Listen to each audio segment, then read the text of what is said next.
어머니, 정신이 나가신 거예요? 민철이가 소리쳤습니다. 갑자기 이게 무슨 일이에요? 그 순간 30년 동안 눌러왔던 제 울분이 폭발했습니다. 정신 나간 건 너희들이야. 평생 소리를 지른 적 없는 제가 처음으로 목청을 높였어요. 30년 동안 나는 뭐였니? 너희 집의 무료 가정부였지. 청소, 빨래, 밥, 뒷바라지. 그게 내 인생의 전부였다고. 제가 이런 말을 하게 될 줄은 꿈에도 몰랐습니다. 안녕하세요. 저는 올해로 73살 된 김순례라고 합니다. 저는 70살에 새로운 인생 2막을 열게 되었어요. 오늘은 그 이야기를 여러분께 천천히 들려드리려고 해요. 끝까지 함께 해주시면 참 고맙겠습니다. 돌이켜보면 그동안 제 삶은 없었고 오직 가족만을 위해 살아왔습니다. 매일 새벽 5시 알람이 울리기도 전에 제 몸은 저절로 깼습니다. 70년을 살아오며 몸에 밴 습관이었죠. 침대에서 일어나면서 허리에서 나는 뚝뚝 소리를 들으며 작게 한숨을 내쉬었습니다. 아이고, 이 늙은 몸이 말이야. 하지만 불평할 시간도 여유도 없었습니다. 가족들이 일어나기 전에 해야 할 일들이 산더미 같았거든요. 부엌으로 향하면서 거실을 지나는데 어젯밤 아들 민철이와 며느리 미진이가 본 드라마 잔재가 그대로 남아 있었습니다. 소파 위에 던져진 쿠션들, 테이블 위에 과자 봉지들, 바닥에 떨어진 휴지 몇 장. 또 치워야 하는구나. 마음속으로 중얼거리며 일단 부엌으로 갔습니다. 먼저 밥부터 해야 했으니까요. 쌀을 씻으면서 찬물에 손이 시려웠지만 참았습니다. 겨울이라 물이 차가웠지만 온수를 쓰면 전기세가 나온다고 며느리가 은근히 눈치를 주었거든요. 쌀알들이 맑은 물에 일렁이는 모습을 보며 문득 생각했습니다. 언제부터 제가 이렇게 살았을까요? 30년 전, 이 아파트를 처음 샀을 때만 해도 이곳은 제 꿈의 공간이었습니다. 떡집에서 새벽 3시부터 반죽을 치고 제과점에서 밤 12시까지 크림 짜는 기술을 배우며 한 푼 두 푼 모은 피땀 어린 돈으로 마련한 보금자리였죠. 그 시절 제게는 확고한 믿음이 하나 있었습니다. 내 집만 있으면 내 가족과 행복하게 살 수 있을 거야.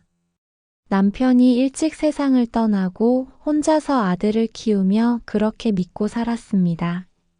내 집이 있으면 누구에게 눈치 보지 않고 내 가족과 따뜻하게 살 수 있을 거라고 말이에요. 하지만 지금 그 꿈의 공간에서 저는 마치 유령처럼 살고 있었습니다. 아무도 제 존재를 인식하지 않는 그저 집안일만 하는 투명인간처럼 말입니다. 밥을 짓고 반찬을 만들고 빨래를 하고 청소를 하는 끝없는 반복의 하루하루였어요. 밥솥에 쌀을 넣고 물을 맞추면서 오늘은 또 무엇을 만들어야 할지 생각해 봤습니다. 어제 민철이가 내일 아침에는 된장찌개 해주세요 라고 했었죠.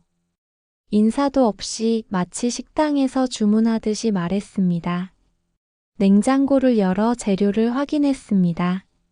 두부도 있고 파도 있고 멸치도 충분했습니다. 다행이었어요. 만약 재료가 없었다면 이른 아침부터 마트에 뛰어가야 했을 테니까요. 며느리 미진이는 어머니 집에 있는 걸로 해결해 주세요. 굳이 사러 가지 마시고요 라고 자주 말했거든요. 멸치를 우려내면서 제가 언제부터 이렇게 말없는 존재가 되었는지 돌이켜봤습니다. 아들이 결혼하고 이 집으로 들어왔을 때만 해도 저는 당당한 집주인이었습니다. 며느리에게 우리 집 규칙은 이래라고 말할 수도 있었고 이건 이렇게 해줘라고 부탁할 수도 있었어요. 그런데 언제부턴가 모든 것이 뒤바뀌었습니다.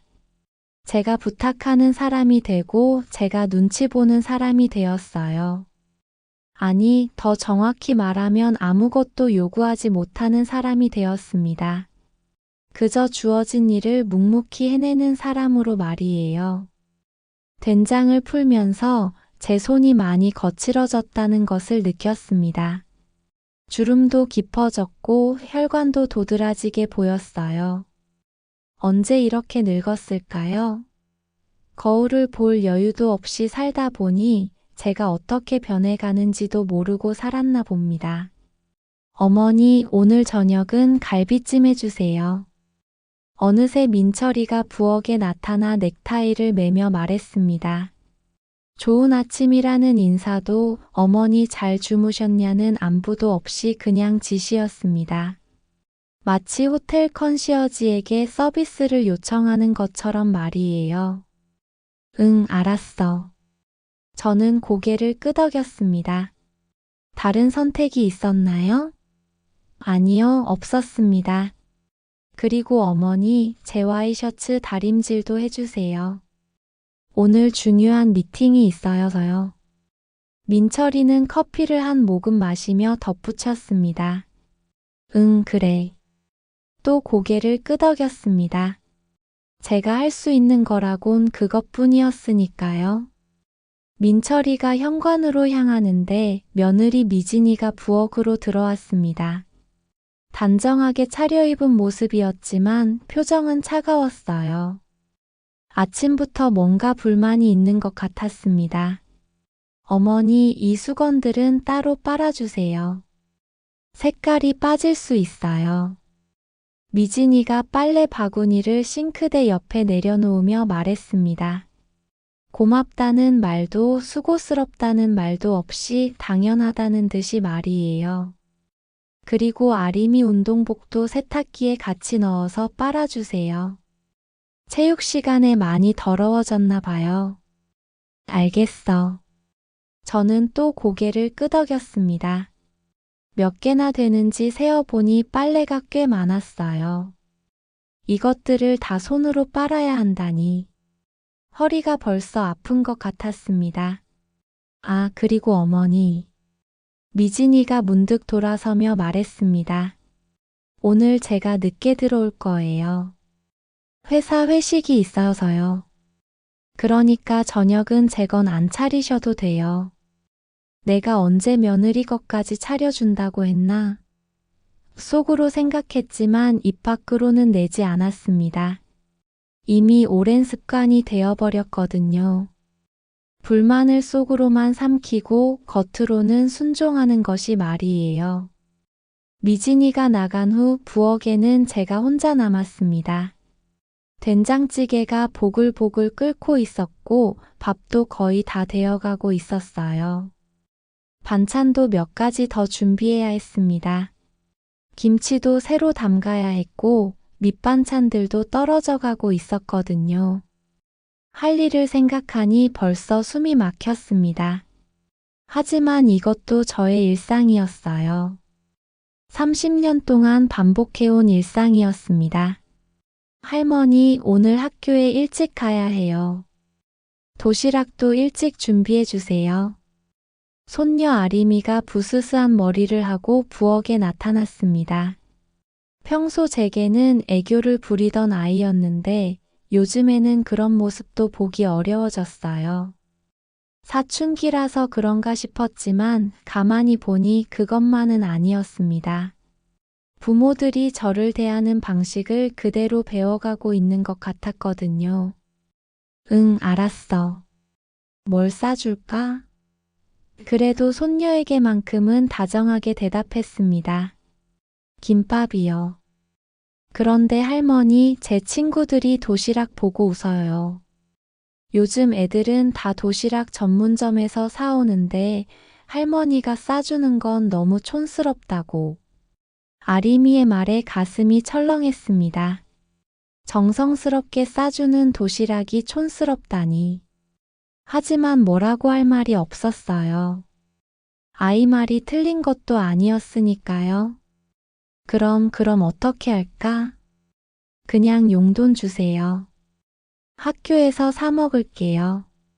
아림이가 말했습니다. 그러면서 손을 내밀었어요.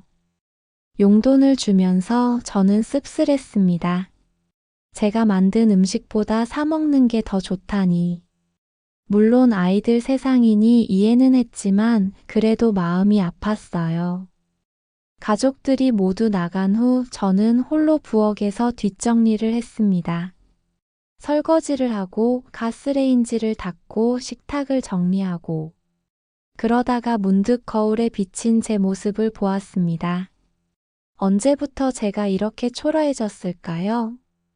옷도 낡았고 머리도 제대로 안 했고 화장기는 완전히 없어진 지 오래였어요. 70대라고 해도 아직 초반인데 마치 80대 같아 보였습니다. 나는 대체 뭘 하며 사는 걸까? 혼자 중얼거리며 빨래를 하기 시작했습니다. 손빨래로 해야 할 것들이 많아서 무릎을 꿇고 빨래판에 비벼야 했어요. 허리가 아프고 무릎이 시렸지만 그래도 해야 했습니다. 누가 대신 해줄 사람이 있나요? 빨래를 하면서 제가 언제부터 이렇게 살았는지 돌이켜봤습니다. 20대에 결혼해서 남편 뒷바라지하고 아이 키우고 시부모 봉양하고 남편이 일찍 세상을 떠난 후엔 혼자서 아들을 키웠죠. 그때는 내가 이 아이만 잘 키우면 된다는 희망이 있었어요. 아들이 성장하고 대학도 보내고 회사도 들어가고 그때까지는 제가 자랑스러웠습니다. 혼자서도 아들을 이렇게 훌륭하게 키워냈다고 생각했거든요. 하지만 아들이 결혼하고 나서부터 모든 게 달라졌습니다. 며느리가 들어오고 손녀가 태어나고 가족이 늘어날수록 제 자리는 작아져만 갔어요. 어느새 저는 이 집에서 가장 말이 없는 사람이 되어 있었습니다.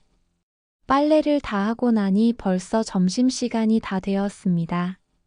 아침 해결하고 빨래하고 청소하고 하니 하루가 이렇게 빨리 갔어요. 점심도 해야 하고 오후에는 저녁 준비도 해야 했습니다. 그런데 정작 저는 뭘 먹었나요? 아침에 된장찌개 국물에 밥 한 공기가 전부였어요. 가족들이 먹다 남은 반찬 몇 가지와 함께 말이에요. 따로 제 것을 차려 먹을 여유도 생각도 없었습니다. 복자가 제 발치로 다가왔습니다. 작은 강아지였지만 제 마음을 가장 잘 알아주는 존재였어요. 복자야, 너만 내 맘을 알아주는구나. 복자를 안으며 말했습니다. 따뜻한 체온이 위로가 되었어요. 우리 복자는 할머니가 힘든 거 아냐? 복자가 꼬리를 흔들며 제 손을 하갔습니다. 마치 네, 알아요라고 답하는 것 같았어요. 오후에는 민철이가 요청한 와이셔츠 다림질을 했습니다. 정성스럽게 구김 하나 없이 다려서 옷장에 걸어 놓았어요. 그리고 저녁 준비를 시작했습니다. 갈비찜을 만드는데 시간이 꽤 걸렸거든요. 시장에 갈비를 사러 갔는데 가격을 보고 깜짝 놀랐습니다. 언제 이렇게 비싸졌나 싶었어요. 하지만 아들이 갈비찜을 해달라고 했으니 사야 했습니다. 제 용돈에서 나가는 돈이었지만 어쩔 수 없었어요. 갈비를 양념에 재우고 야채도 준비하고 고구마와 당근도 썰고 손이 많이 가는 요리였지만 정성스럽게 만들었습니다. 가족들이 맛있게 먹는 모습을 보면 그래도 보람을 느꼈거든요. 저녁 시간이 되어 가족들이 하나둘 들어왔습니다. 민철이가 먼저 들어왔고 아림이가 학원에서 돌아왔어요. 미진이는 회식이 있다고 했으니 늦을 테고요. 어머니, 갈비찜 냄새가 좋네요. 민철이가 말했습니다. 오늘 하루 중에 제게 한 가장 다정한 말이었어요. 응, 맛있게 해놨어. 저는 뿌듯했습니다. 아들이 좋아하는 모습을 보니 그래도 기분이 좋았거든요. 저녁을 차려놓고 가족들과 함께 앉았습니다. 하지만 대화는 많지 않았어요. 민철이는 핸드폰을 보며 밥을 먹었고 아림이는 TV를 보며 먹었습니다. 저만 혼자 조용히 먹었어요. 할머니, 갈비찜 맛있어요. 아림이가 말했습니다.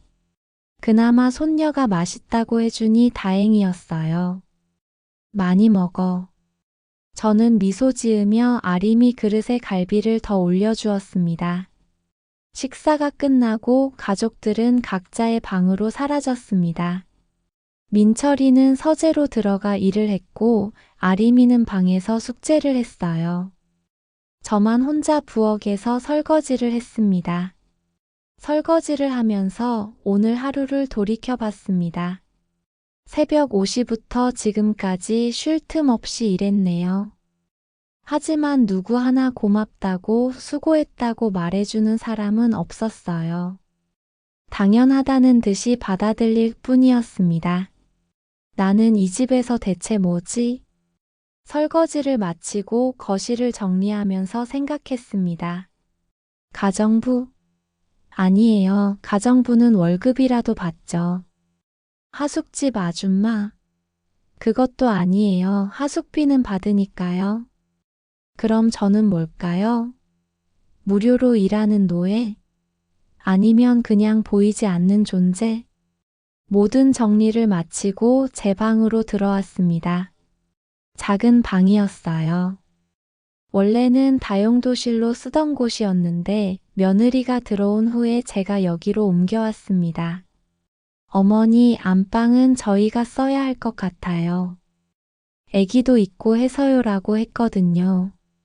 침대에 누워서 천장을 바라보며 생각했습니다. 내일도 모레도 또 똑같은 하루가 반복될 거예요. 새벽에 일어나서 밥하고 청소하고 빨래하고 또 밥하고 끝없는 반복의 나날들이 계속될 것입니다. 나는 언제까지 이렇게 살아야 하나? 복자가 제 침대 옆으로 와서 누웠습니다. 작은 숨소리가 들렸어요. 이 작은 생명이라도 제 곁에 있어서 다행이었습니다. 혼자가 아니라는 느낌을 주니까요.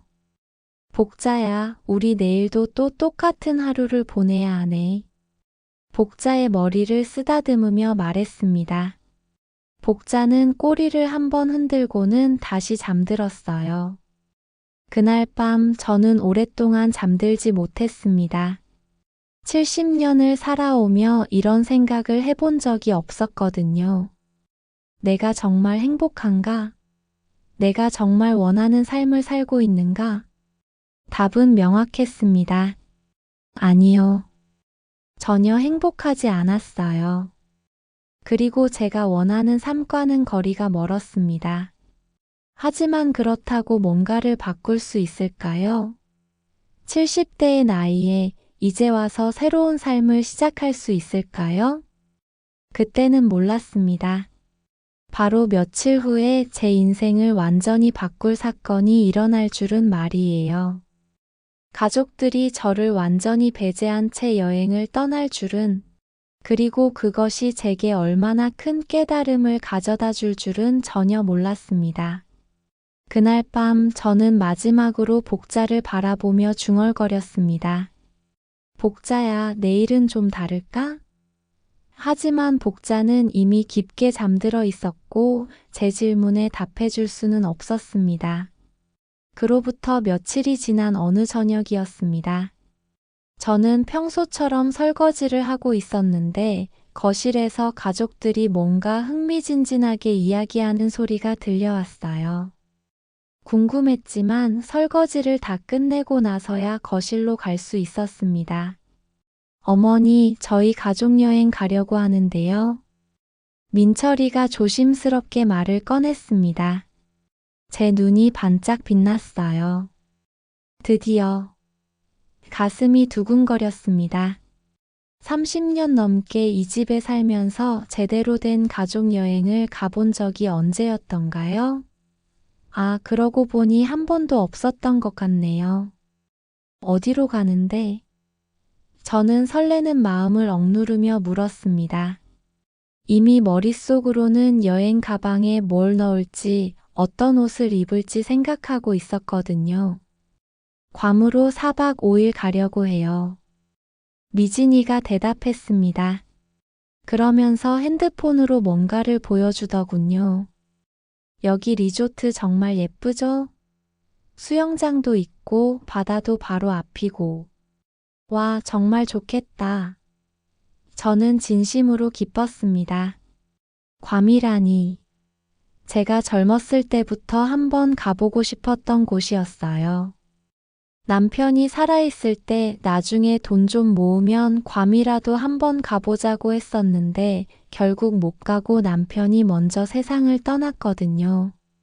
할머니, 괌 바닷가에서 같이 사진도 찍고 맛있는 것도 먹어요. 아림이가 제 팔을 잡으며 말했습니다. 손녀의 밝은 표정을 보니 더욱 기뻤어요. 그래, 할머니도 수영복 하나 사야겠네. 저는 웃으며 말했습니다. 물론 수영을 할 줄은 몰랐지만 바닷가에서라도 발을 담그고 싶었거든요. 그런데 갑자기 거실이 조용해졌습니다. 이상했어요. 왜 모두들 말이 없어진 걸까요?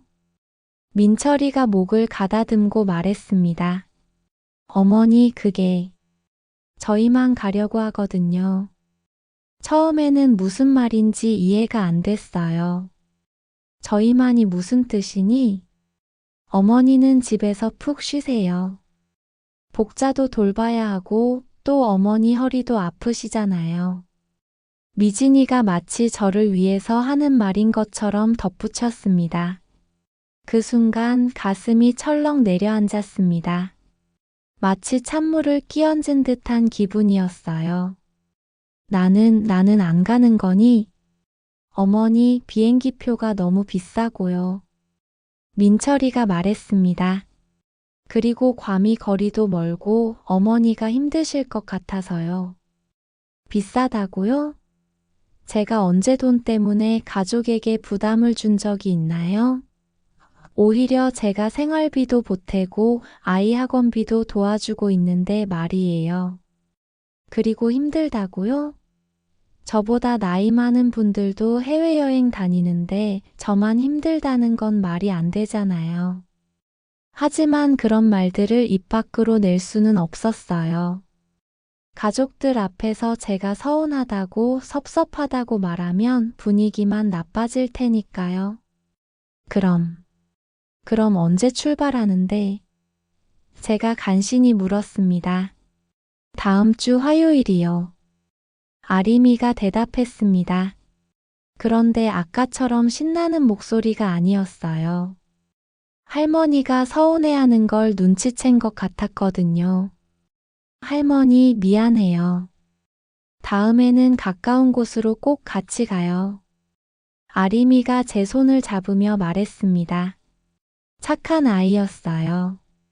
하지만 그 다음에는 언제일까요? 그리고 정말 올까요? 응, 괜찮다. 너희들 재미있게 놀다 와. 저는 억지로 웃으며 말했습니다. 서운한 내색을 보이면 안 된다고 생각했거든요. 가족들의 행복한 시간을 제가 망칠 순 없잖아요. 그날 밤 저는 잠들 수가 없었습니다. 이불을 뒤집어 쓰고 누워 있어도 가슴 한구석이 시렸어요. 30년 넘게 이 집에서 가족을 위해 살았는데 가족 여행에서는 제가 빠지는 거네요. 복자가 제 침대 옆에서 킁킁거렸습니다. 복자야, 너라도 있어서 다행이다. 진짜 혼자였으면 어쩔 뻔했니? 복자를 안으며 중얼거렸어요. 따뜻한 체온이 위로가 되었습니다. 나는 이 집에서 정말 필요한 존재일까? 생각이 꼬리에 꼬리를 물고 이어졌어요. 가족들에게 저는 그저 집을 지키는 파수꾼 정도인 건가요? 아니면 복자를 돌봐주는 패시터? 여행 준비하는 일주일 동안 저는 복잡한 심경이었습니다. 가족들이 여행용품을 사러 나가고 옷을 정리하고 설레하는 모습을 보는 게 그렇게 힘들 줄 몰랐어요. 저도 함께 준비하고 싶었거든요. 어머니, 괌에서 뭐 사다 드릴까요? 민철이가 물었습니다. 괜찮다. 아무것도 필요 없어. 저는 쓸쓸히 대답했습니다. 그래도 뭔가 하나쯤은요. 정말 괜찮다고. 사실은 괜찮지 않았어요. 선물보다는 함께 가는 게 더 좋았을 텐데 말이에요. 출발하는 날 아침 저는 일찍 일어나서 가족들 도시락을 싸줬습니다. 비행기에서 먹으라고요. 공항에서 사 먹으면 비싸니까요. 어머니 고마워요. 미진이가 말했습니다. 그런데 왜 이렇게 형식적으로 들릴까요? 할머니, 저희 없는 동안 심심하지 마세요. 아림이가 제 볼에 뽀뽀를 해줬습니다. 그래도 손녀는 다르긴 하네요. 응, 재미있게 놀다 와. 사고 조심하고. 저는 현관에서 가족들을 배웅했습니다. 큰 캐리어 3개를 끌고 나가는 뒷모습을 보니 정말 오랫동안 여행을 떠나는 것 같았어요. 문이 닫히고 집안이 갑자기 조용해졌습니다. 그리고 저는 그때 깨달았어요. 이 넓은 집에 저와 복자만 남았다는 것을요. 복자야, 우리만 남았구나. 복자를 안으며 말했습니다. 복자는 꼬리를 흔들었지만 어딘가 힘이 없어 보였어요. 아마 가족들이 없는 걸 눈치챈 것 같았거든요. 첫날은 그래도 괜찮았어요. 평소에 하지 못했던 집 정리도 하고 TV도 마음대로 볼 수 있어서 좋았습니다. 그런데 둘째 날부터는 뭔가 이상했어요. 너무 조용했거든요.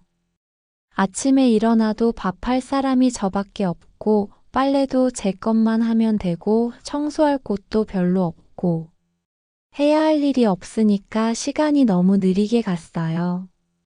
그리고 무엇보다 외로웠습니다.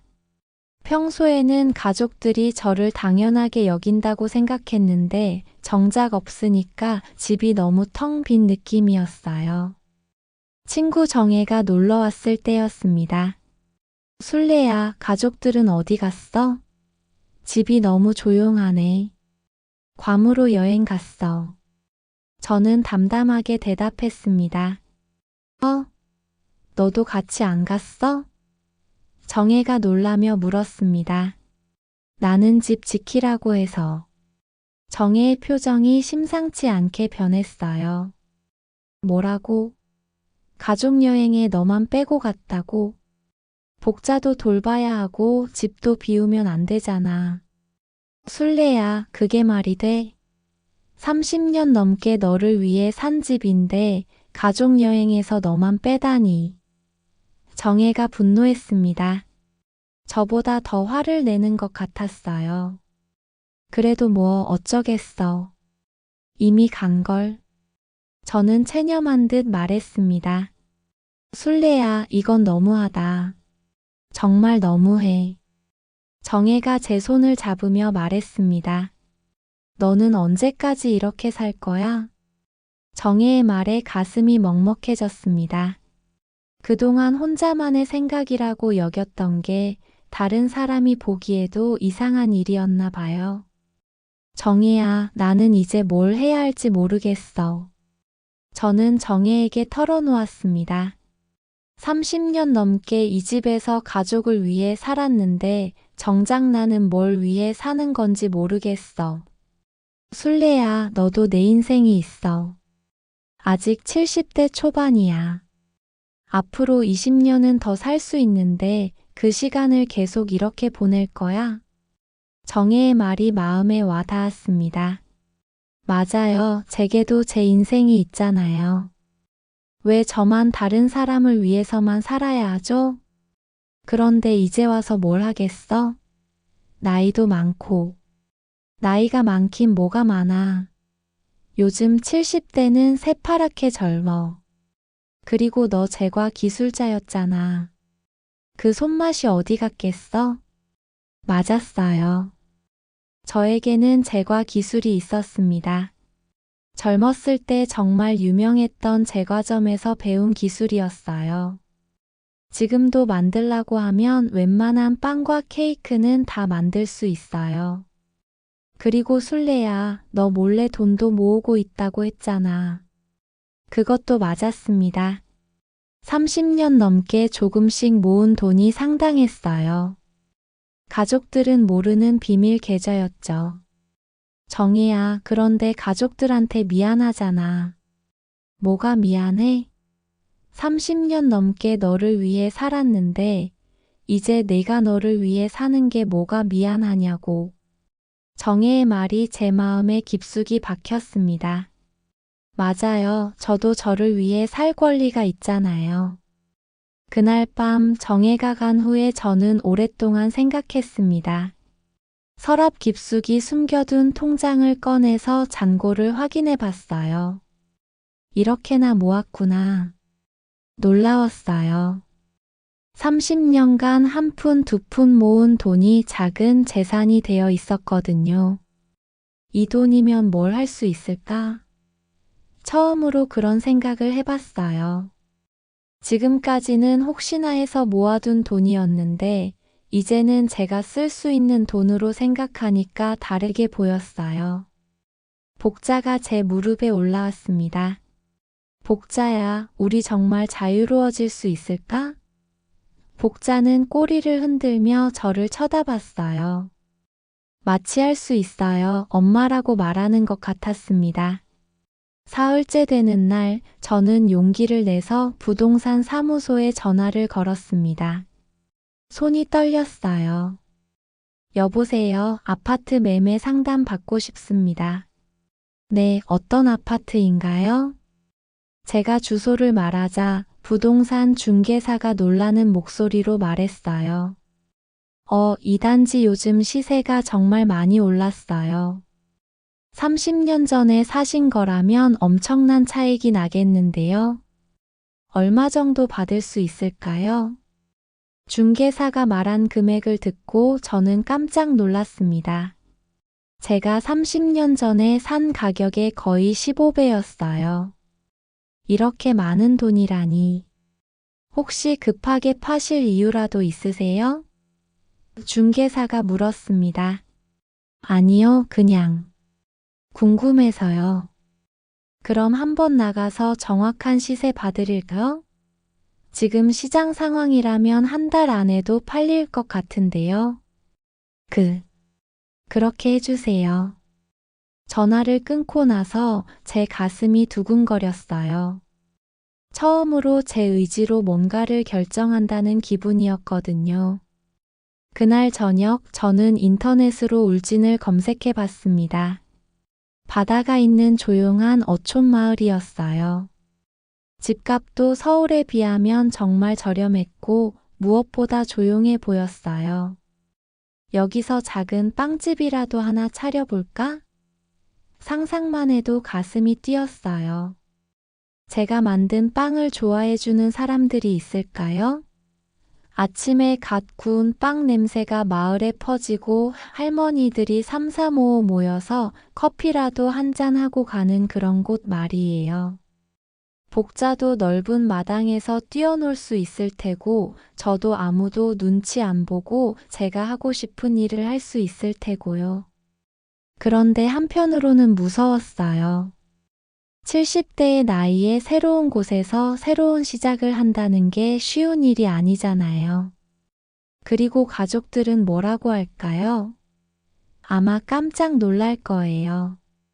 4박 5일이 정말 길게 느껴졌습니다. 가족들 없는 집은 너무 조용했고 할 일도 별로 없었어요. 평소에 얼마나 바쁘게 살았는지 새삼 깨달았습니다. 그리고 마침내 가족들이 돌아오는 날이 왔습니다. 공항에서 온다고 연락이 왔을 때 저는 마음의 준비를 했어요. 이제 제 결정을 이야기해야 할 시간이 왔거든요. 현관문이 열리고 햇볕에 그을린 가족들이 들어왔습니다. 가방 가득 선물과 면세품을 사온 그들의 얼굴에는 여행의 즐거움이 아직 남아 있었어요. 어머니, 저희 없는 동안 어떻게 지내셨어요? 민철이가 물었습니다. 하지만 정말 궁금해서 묻는 건지 아니면 그냥 형식적으로 묻는 건지 알 수 없었어요. 괜찮았어. 저는 짧게 대답했습니다. 어머니, 이거 사다 드렸어요. 미진이가 면세점 봉지에서 뭔가를 꺼냈습니다. 값싼 기념품 수건이었어요. 반면 자신들은 명품 가방과 시계를 잔뜩 사왔더군요. 고맙다. 저는 받아들였지만 마음은 복잡했어요. 할머니, 괌 바닷가가 정말 예뻤어요. 사진도 엄청 많이 찍었어요. 아림이가 핸드폰을 보여주며 말했습니다. 정말 행복해 보이는 가족 사진들이 가득했어요. 물론 제가 없는 사진들이었지만요. 그래, 재미있었겠다. 할머니도 다음에 기회 되면 꼭 모시고 갈게요. 아림이가 말했습니다. 착한 아이였지만 그 다음에는 언제일까요? 가족들이 각자 짐을 정리하러 방으로 들어가고 저는 거실에서 혼자 앉아 있었어요. 그들이 여행에서 찍은 사진들을 보니 정말 행복해 보였어요. 저 없이도 말이에요. 아, 나는 정말 이 집에서 없어도 되는 존재구나. 그 생각이 드니까 가슴이 아팠어요. 동시에 어떤 해방감 같은 것도 느껴졌습니다. 그날 밤 저는 중요한 결정을 내렸습니다. 더 이상 이렇게 살 수 없다고, 제 인생을 찾아야 한다고 말이에요. 복자에게 속삭였습니다. 복자야, 우리 정말 자유로워지자. 이제 아무도 우리를 막을 수 없어. 복자는 꼬리를 흔들며 저를 쳐다봤어요. 마치 내 엄마. 같이 가요라고 답하는 것 같았습니다. 다음 날 오후 부동산 중개사가 약속대로 집에 찾아왔습니다. 가슴이 두근거려서 어떻게 해야 할지 모르겠더라고요. 평생 살아오면서 이렇게 큰 결정을 혼자서 내려본 적이 없었거든요. 안녕하세요. 어제 전화 주신 분이시죠? 40대 정도로 보이는 깔끔한 정장 차림의 남자였어요. 명함을 건네며 인사했습니다. 네, 들어오세요. 저는 떨리는 목소리로 대답하며 거실로 안내했습니다. 평소 같으면 차라도 한 잔 내드렸을 텐데 너무 긴장돼서 그럴 생각도 못했어요. 중개사는 집안을 꼼꼼히 둘러보더니 고개를 끄덕였습니다. 정말 관리를 잘하셨네요. 30년 된 집이라고는 믿어지지 않을 정도예요. 그럴 만했죠. 제가 30년 넘게 이 집을 얼마나 정성스럽게 돌봤는지 아무도 모르실 거예요.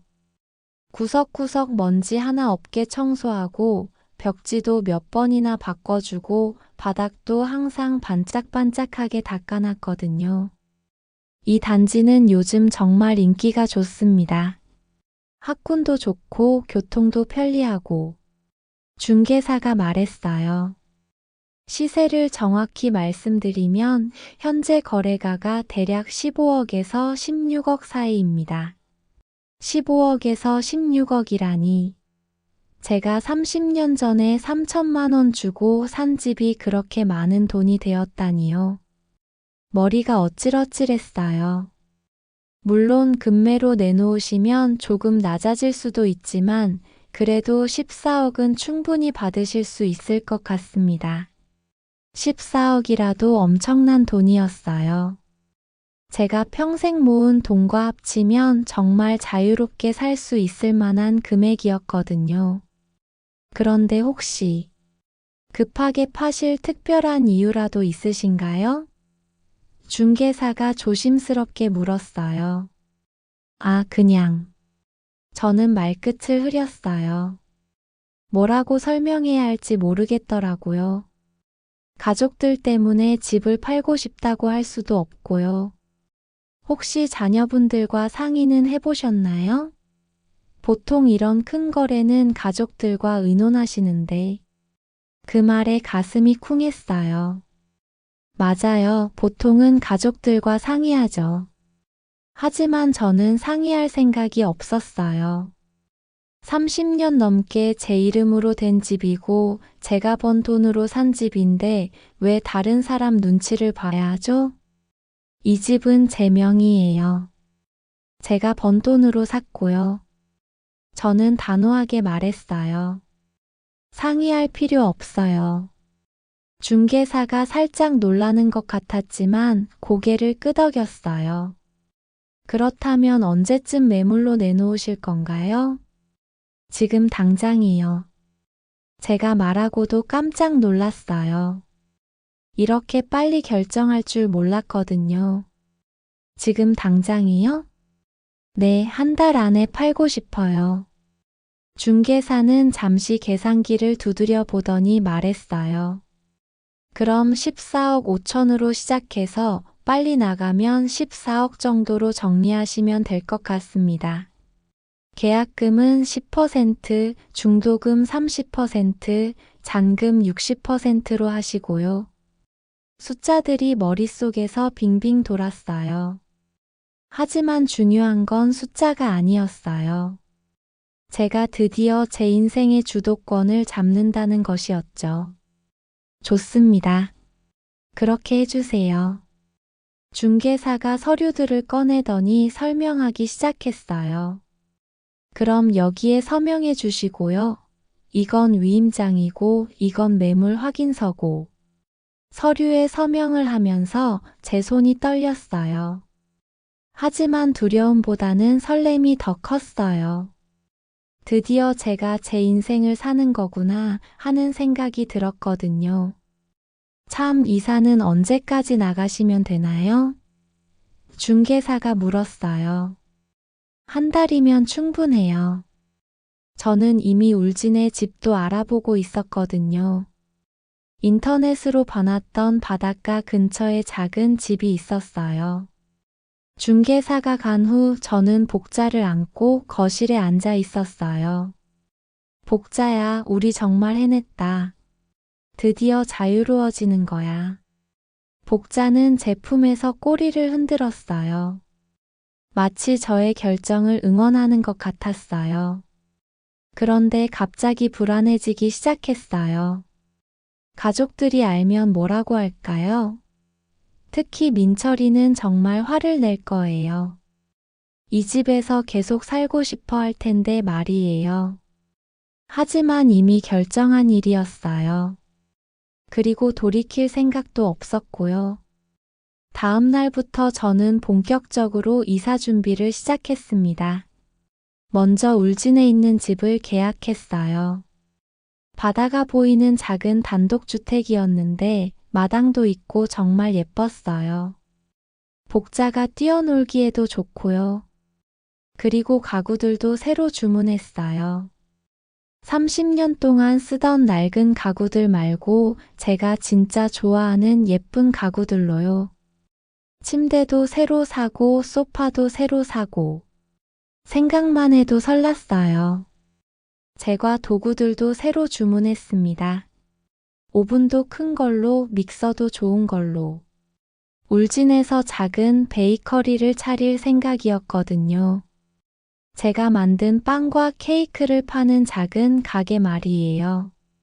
친구 정혜에게도 연락했어요. 정혜야, 나 큰일 했어. 왜, 무슨 일인데? 집 팔기로 했어. 정혜가 깜짝 놀라더니 잠시 후 말했어요. 정말? 진짜로? 응, 진짜로. 이미 중개업체에 맡겼어. 술래야, 잘했어. 정말 잘했어. 정혜가 박수를 치듯이 말했어요. 드디어 네가 내 인생을 찾는구나. 무서워, 정혜야. 이렇게 해도 되는 걸까? 당연하지. 너 혼자 번 돈으로 산 집인데 내가 팔겠다는데 누가 뭐라고 해. 그리고 너도 내 행복을 찾을 권리가 있어. 정혜의 응원에 힘을 얻었어요. 맞아요. 저도 행복할 권리가 있잖아요. 일주일이 지나자 정말로 집을 보러 오는 사람들이 생겼어요. 젊은 부부들이 주로 왔는데 모두들 집을 마음에 들어 했어요. 정말 깨끗하게 관리하셨네요. 채광도 좋고 구조도 좋고 아이 키우기에 딱 좋은 동네네요. 그런 말들을 들으니 뿌듯했어요. 제가 30년 넘게 정성스럽게 돌본 집을 알아봐 주는 것 같아서요. 그리고 드디어 계약하겠다는 사람이 나타났어요. 30대 부부였는데 아이가 하나 있다고 했어요. 14억 2천에 계약하겠습니다. 남편이 말했어요. 좋습니다. 저는 흔쾌히 승낙했어요. 14억 2천만 원이면 충분했거든요. 계약서를 쓰면서 정말 실감이 났어요. 이제 정말로 이 집을 떠나는구나. 30년 넘게 살던 집을 떠나 새로운 곳에서 새로운 삶을 시작하는구나. 계약금을 받고 나니 통장에 1억 4천만 원이 들어왔어요. 제가 평생 이렇게 많은 돈을 한 번에 받아본 적이 없었어요. 복자야, 우리 부자 됐다. 복자를 안고 말했어요. 복자는 꼬리를 흔들며 기뻐하는 것 같았어요. 이제 가족들에게 이야기할 시간이 왔어요. 잔금 받기까지 3주 남았는데 그때까지는 비밀로 하고 싶었어요. 모든 준비가 끝나고 나서 말하고 싶었거든요. 그런데 생각보다 비밀을 지키는 게 어려웠어요. 택배가 자꾸 오니까 가족들이 뭔지 궁금해 했거든요. 어머니, 요즘 택배가 많이 오네요? 미진이가 물었어요. 아, 그냥 필요한 것들 좀 샀어. 저는 애매하게 대답했어요. 뭘 그렇게 많이 사세요? 이것저것. 미지는 의아해했지만 더 묻지는 않았어요.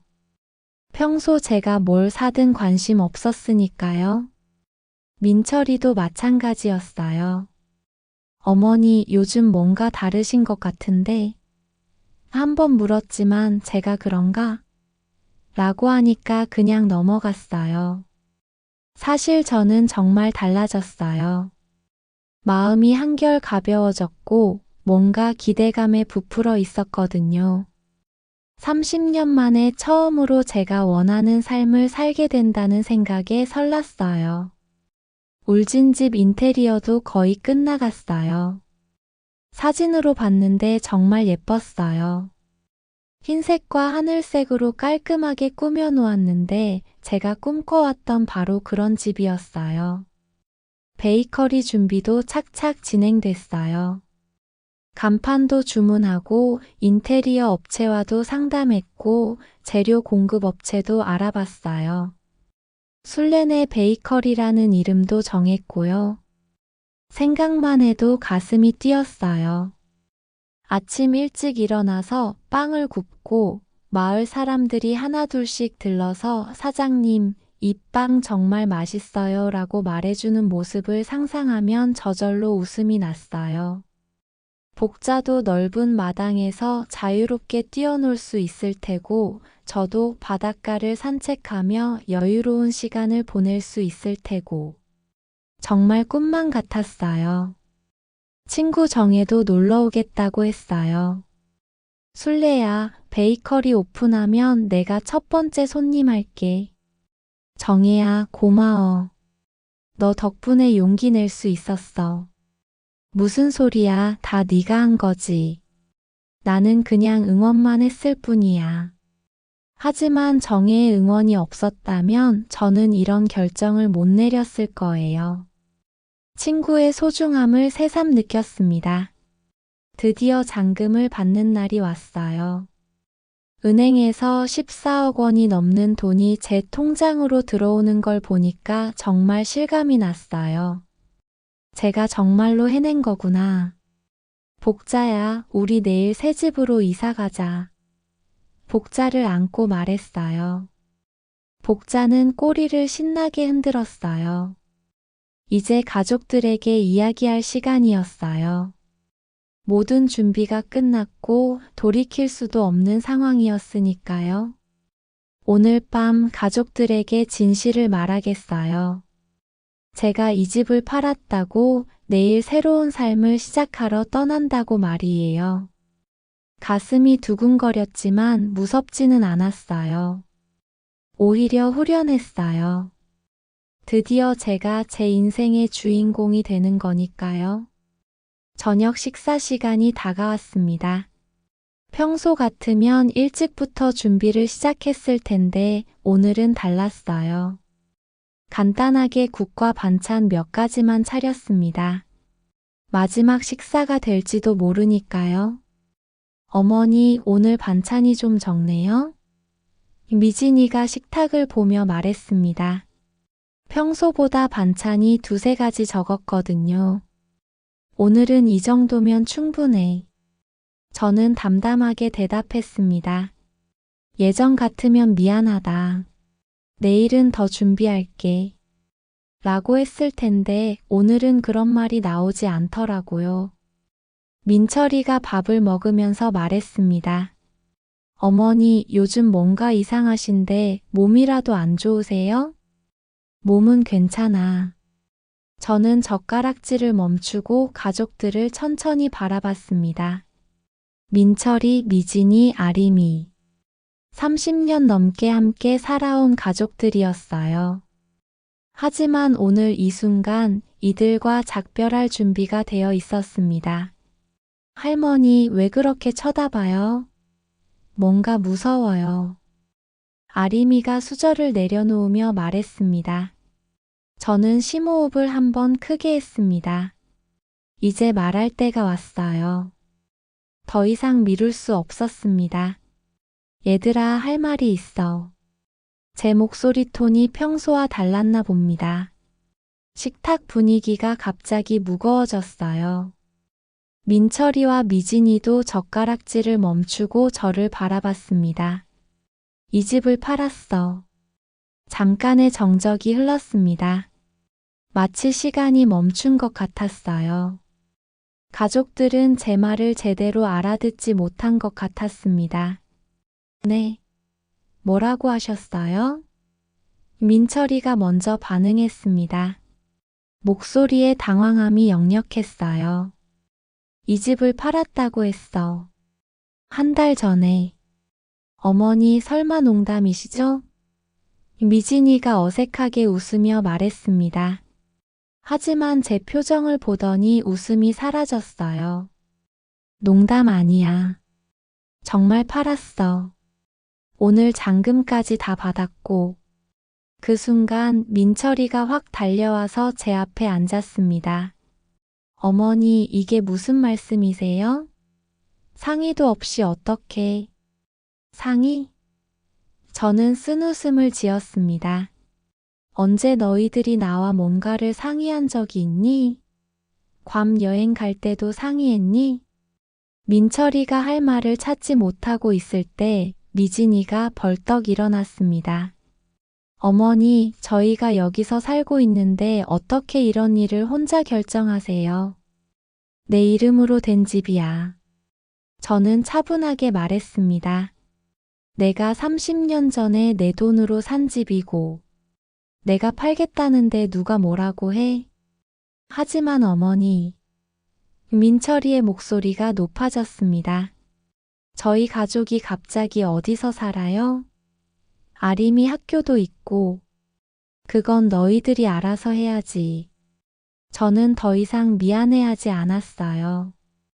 너희들은 다 어른이잖아. 스스로 살 집 정도는 마련할 수 있을 거 아니야? 아림이가 울먹이기 시작했습니다. 할머니, 우리 어디로 가요? 할머니도 같이 갈 거죠? 그 순간 제 마음이 좀 흔들렸어요. 손녀의 눈물을 보니까 마음이 아팠거든요. 하지만 이미 결정한 일이었어요. 아림아, 할머니는 다른 곳으로 갈 거야. 어디요? 아림이가 눈물을 글썽이며 물었습니다. 울진으로 갈 거야. 바닷가 근처에 작은 집을 하나 샀어. 가족들이 모두 멍한 표정으로 저를 바라봤습니다. 특히 민철이는 믿을 수 없다는 표정이었어요. 어머니, 정신이 나가신 거예요? 민철이가 소리쳤습니다. 갑자기 이게 무슨 일이에요? 그 순간 제가 30년간 쌓아온 모든 감정이 터져 나왔습니다. 가슴 깊은 곳에서 뜨거운 것이 솟구쳐 올랐어요. 정신 나간 건 너희들이야. 저도 목소리를 높였습니다. 평생 가족들에게 소리를 질러본 적이 없었는데 그날 처음으로 제 목소리를 들어봤어요. 30년 동안 나는 이 집에서 뭐였니? 너희들의 무료 가정부였어. 청소하고 빨래하고 밥하고 뒷바라지하고. 그게 내 인생의 전부였다고. 민철이가 말하려고 했지만 저는 계속했습니다. 이미 시작한 말 끝까지 해야 했어요. 아플 때도 혼자였고 외로울 때도 혼자였어. 너희들은 나를 어머니로 본 게 아니라 그냥 편리한 존재로만 봤지. 어머니, 저희가 언제? 미진이가 변명하려 했지만 저는 손을 들어 막았어요. 괌 여행 갈 때 기억해봐. 가족여행이라고 하면서 나만 빼고 갔잖아. 나는 가족이 아니라는 거야? 그 말에 모두들 할 말을 잃었어요. 사실이었으니까요. 병원에 입원했을 때도 마찬가지야. 첫 번째 걱정이 뭐였어? 내 건강? 아니야, 병원비였지. 목소리가 떨렸지만 멈출 수 없었어요. 그리고 평소에도 마찬가지야. 어머니 이거 해주세요. 어머니 저거 해주세요. 고맙다는 말 한 번 제대로 들어본 게 언제야? 민철이가 무릎을 꿇고 제 앞에 앉았습니다. 어머니, 제가 잘못했어요. 정말 잘못했어요. 앞으로는 달라질게요.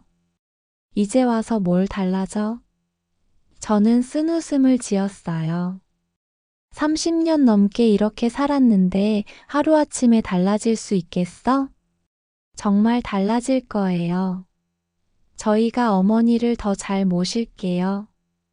미진이도 눈물을 글썽이며 말했습니다. 하지만 저는 이미 마음을 정했어요. 늦었어. 나는 이미 결정했어. 그럼 저희는 어떻게 해요? 민철이가 절망적인 목소리로 물었습니다.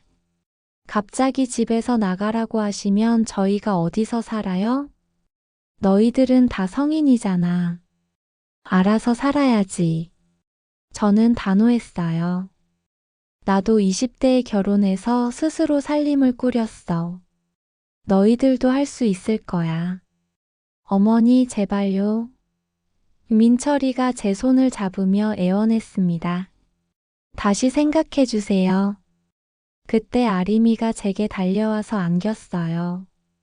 할머니 가지 마세요. 저 할머니 없으면 안 돼요. 손녀의 따뜻한 체온을 느끼며 잠시 마음이 흔들렸어요. 이 아이에게는 죄가 없는데. 하지만 이미 늦었어요. 아림아, 할머니가 미안해. 저는 아림이를 꽉 안으며 말했습니다. 하지만 할머니도 할머니만의 삶을 살아야 해. 저도 같이 갈게요. 아림이가 울며 말했습니다. 안 돼, 아림아. 너는 여기서 엄마, 아빠와 살아야 해. 학교도 있고. 민철이가 다시 말했습니다. 어머니, 정말 마지막으로 부탁드려요. 이 결정을 취소해 주세요. 저희가 정말 잘할게요. 저는 고개를 저었어요. 민철아, 나는 이제 70대야. 언제까지 살지도 모르는 나이에 이르렀어. 그런데 내 인생을 나답게 산 적이 있니? 한 번도 없었어. 하지만, 아니야. 저는 확실히 말했어요. 나는 이제 나를 위해 살고 싶어. 아침에 일어나서 내가 하고 싶은 일을 하고, 내가 만나고 싶은 사람들을 만나고, 내가 가고 싶은 곳에 가고 싶어. 미진이가 마지막으로 물었습니다. 그럼 언제까지 나가야 해요? 이번 주 안에. 저는 단호하게 말했습니다. 새 집주인이 다음 주에 이사 온다고 했어. 그 말에 모두들 절망적인 표정을 지었어요. 일주일 안에 집을 구하고 이사를 한다는 게 쉬운 일이 아니니까요. 어머니는 언제 떠나세요? 민철이가 체념한 듯 물었습니다. 내일. 저는 간단히 대답했어요. 내일이요? 응, 내일 아침에 울진으로 떠날 거야. 복자와 함께. 복자가 제 발치에서 꼬리를 흔들었어요. 마치 저도 준비됐어요. 엄마라고 말하는 것 같았습니다. 그날 밤은 정말 길었어요. 가족들은 각자 방에 들어가서 울먹이는 소리가 들렸지만 저는 더 이상 마음이 흔들리지 않았어요. 이미 제 마음은 울진으로 가 있었거든요. 짐을 싸면서 30년의 추억들을 정리했어요. 사진들, 편지들, 작은 기념품들. 하지만 대부분은 가져가지 않기로 했어요. 새로운 시작에는 새로운 것들이 필요했으니까요. 가장 소중한 것들만 골라서 작은 가방 2개에 넣었어요. 복자 용품들과 제 옷가지 몇 벌, 그리고 평생 모은 통장들. 그게 제 전 재산이었어요. 새벽이 되자 이삿짐 센터에서 연락이 왔습니다. 사장님, 울진으로 가는 짐 실으러 왔습니다. 네, 잠깐만요. 저는 마지막으로 이 집을 둘러봤어요. 30년 넘게 살았던 집이었지만 이상하게 아쉽지 않았어요. 오히려 후련했어요. 가족들이 하나둘씩 나와서 저를 배웅했어요. 모두들 눈이 빨갛게 부어 있었어요. 어머니 정말 가시는 거예요? 민철이가 마지막으로 물었습니다. 응, 간다. 저는 확실히 대답했어요. 연락은 하실 거죠? 가끔. 저는 애매하게 대답했어요. 사실 연락할 생각이 별로 없었거든요. 아림이가 울면서 제게 달려왔어요. 할머니 보고 싶으면 어떻게 해요? 아림아, 할머니한테 편지 써. 할머니도 아림이한테 편지 쓸게. 저는 손녀를 마지막으로 꽉 안았어요. 복자를 안고 택시에 탔을 때 가족들이 현관 앞에 서서 손을 흔들었어요. 하지만 저는 뒤돌아보지 않았어요. 앞만 보고 가야 했거든요. 택시가 출발하면서 기사 아저씨가 물었습니다. 울진까지 가시는 거예요? 네, 울진이요. 멀리 이사 가시는군요. 이사가 아니라 새로운 시작이에요. 저는 미소 지으며 대답했어요. 창밖으로 서울의 풍경들이 스쳐 지나갔어요. 30년 넘게 살던 곳이었지만 전혀 아쉽지 않았어요. 오히려 설렜어요. 새로운 삶이 기다리고 있으니까요. 복자가 제 무릎에서 꼬리를 흔들었어요. 복자야, 우리 이제 정말 자유야. 아무도 우리를 막을 수 없어. 그렇게 저는 70년 인생에서 처음으로 제가 원하는 삶을 찾아 떠났습니다. 뒤돌아보지 않고 오직 앞만 보면서 말이에요. 이 이야기를 들으시면 아이고, 저 할머니가 너무 갑작스럽게 한마디 상의도 없이 그런 결정을 했구나, 이렇게 생각하실 분들도 계실 겁니다. 그런데 제 가슴 속에 쌓여있던 게 참 많았고, 또 이렇게라도 하지 않으면 제 마음이 금세 약해질 것 같아서 그랬습니다. 제 이야기가 듣기에 조금 불편하실 수도 있겠지만 부디 이해해 주시고 따뜻하게 응원해 주시면 고맙겠습니다. 제 이야기를 들어주셔서 감사합니다. 언제 시간 되시면 제 빵집에 놀러 오세요. 아, 구독과 좋아요도 잊지 마시고요.